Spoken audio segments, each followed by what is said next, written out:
If you do not eat the flesh and drink the blood, you do not have life in you. And Jesus uses a word very specific and very poignant, my flesh. In Greek, the word is sarx. It means meat. He gave his very flesh, his meat, touchable, tangible, seeable reality. And you and I are called to accept and to wonder and to glorify in this wonderful reality that he has given himself for us, for me, for you. And what is amazing, Jesus knew what he was talking about, because many of his disciples said, really? Really? You're really going to give us your flesh to eat? Are you out of your mind? Are you cuckoo? And a number of people left Jesus. They stopped following Jesus because this was just too much. Too much.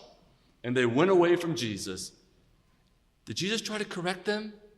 Oh, excuse me, I apologize. I didn't mean that. No. He goes to Peter and says, you going to leave too? Peter says, where can we go? You have the words of life. We have come to know and to believe that you are. So we accept what you say. Jesus was very clear. He said it, he meant it. He said it, he meant it. This is my flesh. You must eat my flesh.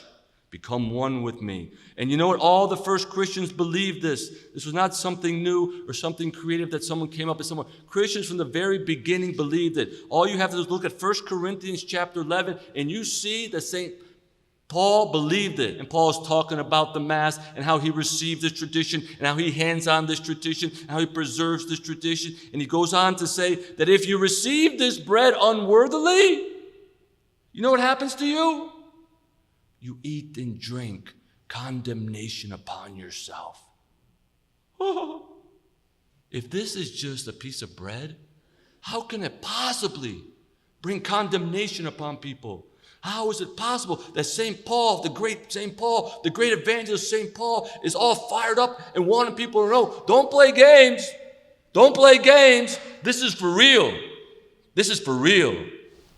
You better know what you're doing when you receive this, because this is the presence of God himself.